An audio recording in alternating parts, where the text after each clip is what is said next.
मृत्युञ्जयाय रुद्राय नीलकण्ठाय शम्भवे अमृतेशाय शर्वाय महादेवाय ते नमः।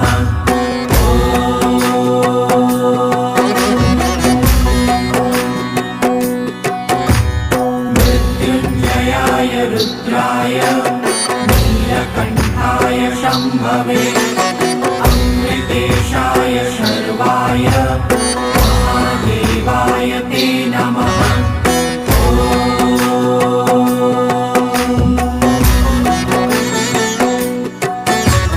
मृत्युञ्जयाय रुद्राय नीलकण्ठाय शम्भवे अमृतेशाय शर्वाय